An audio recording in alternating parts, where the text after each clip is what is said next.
Alors, j'ai une petite question de Sofiane qui me demande comment savoir si je suis envoûté. Donc oui, comment reconnaître un envoûtement magique en fait, hein, un sortilège maléfique. Donc les sortilèges, les envoûtements, c'est surtout de la magie rouge. C'est-à-dire qu'on va invoquer des esprits du monde invisible pour aller attaquer entre guillemets, parce que c'est pas une attaque, on va pas chercher à troubler la personne, mais on va chercher à l'influencer. Et pour l'influencer, il faut casser son niveau de conscience, l'empêcher de voir les choses clairement pour pouvoir la diriger dans le sens où on veut. C'est un envoûtement. Alors comment moi je reconnais les envoûtements? Très très facile. Euh, Chez nos clients, hein, des fois, ils nous commandent ce qu'on appelle un bilan énergétique et spirituel. Donc, avec mon petit pendule, toujours, je vais faire des relevés, et notamment donc, le taux vibratoire, les entités, présence d'entités ou pas, taux de vitalité, mais surtout, je vais faire un relevé au niveau des chakras. Donc, on a 7 chakras, et comment je reconnais tout de suite quand il y a un envoûtement magique, un sortilège? Chakra du troisième œil qui est à 0%. Donc, si vous voulez, votre chakra, c'est un centre un centre énergétique, pardon. Il peut soit être fermé, donc crispé, il n'y a plus d'énergie qui circule, ou soit il peut s'ouvrir. Et il peut s'ouvrir en excès, c'est-à-dire qu'il peut avoir une suractivité, une surouverture. Donc un chakra, il est soit très fermé, soit très ouvert. Évidemment, vous avez compris que ce qu'on recherche dans l'équilibre des chakras, c'est un chakra qui est ni trop fermé ni trop ouvert. L'équilibre. Donc, quand je fais mes mesures, ça va de 0% très fermé, 200% très ouvert, et l'équilibre 100%. Un sortilège d'envoûtement, il est toujours, on voit le chakra du troisième œil qui est à 0. Qu'est-ce qui s'est passé? Le sortilège a coupé, a fermé le troisième œil. Le troisième œil, c'est quoi? C'est sa capacité à voir au-delà des apparences. C'est-à-dire que, je vous donne un exemple, hein. Il y a une personne qui vient me parler, vos yeux, vos oreilles vont percevoir une personne, une parole, une forme, etc. Ça, c'est le monde réel.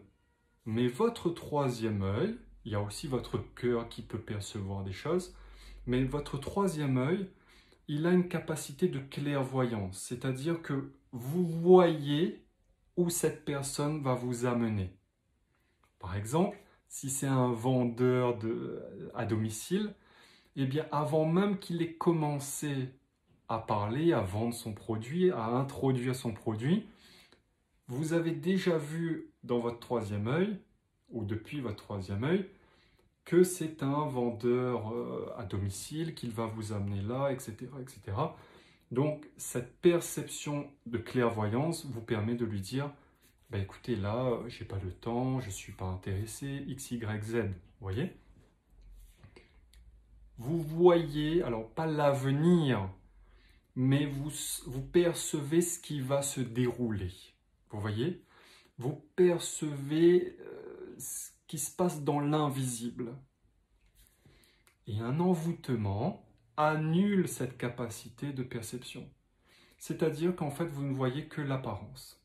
Une personne qui arrive, elle vous parle, ok, vous ne voyez pas au-delà des choses. Et en général, la personne qui jette cet envoûtement, qui va créer ce maléfice, si vous voulez, magique, est quelqu'un de très proche de cette personne. Et c'est une personne qui est souvent mal intentionnée, mais qui veut rentrer dans la vie d'une personne. Vous voyez? Elle veut rentrer dans sa vie, mais elle veut l'empêcher de voir ses mauvaises intentions. Donc elle lui jette un sort d'envoûtement. Souvent, dans ce qu'on appelle la magie rouge, hein, la magie rouge, c'est tous les envoûtements. Envoûtement, c'est souvent les envoûtements amoureux.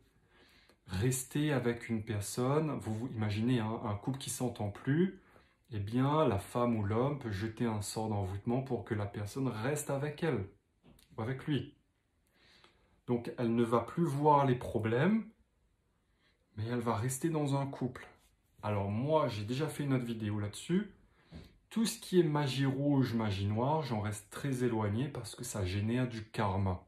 Karma négatif, c'est-à-dire que tout ce que vous envoyez, tout ce que vous produisez comme souffrance dans le monde, vous allez devoir le repayer un jour. D'accord? Donc, vous accumulez énormément de karma comme ça. Alors, il y a certains magiciens rouges, plutôt que d'accumuler le karma sur eux, ils vont faire des offrandes de sang, ils vont sacrifier des animaux pour que le karma vienne sur l'animal. Il y a plein de rituels magiques, mais quoi qu'il en soit, vous paierez toujours votre karma. Et donc, comment on annule J'imagine hein, que tu veux savoir ça, Sofiane.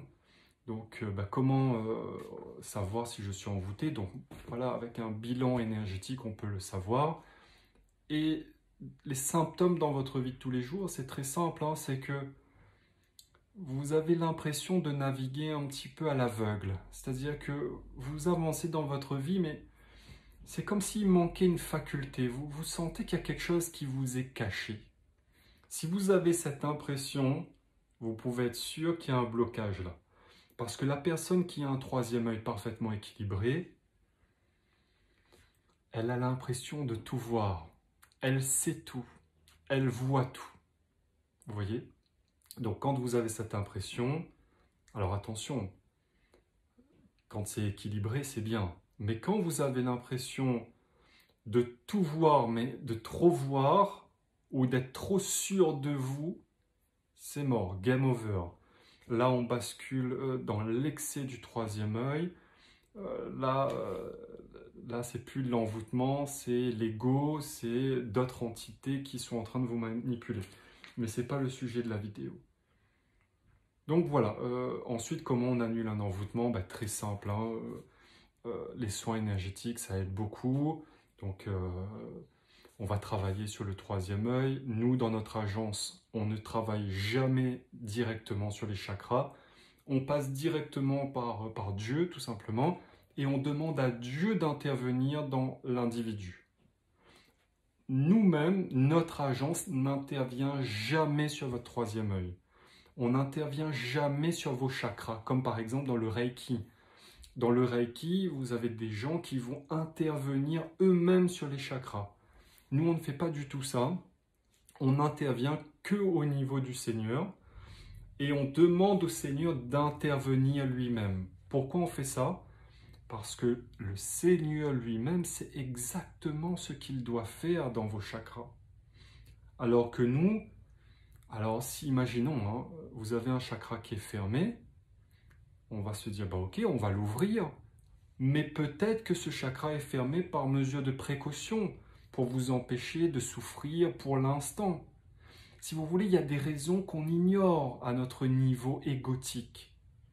C'est pour ça que nous, on n'intervient plus du tout en direct, on intervient de manière indirecte, c'est-à-dire qu'on demande à Dieu d'intervenir lui-même.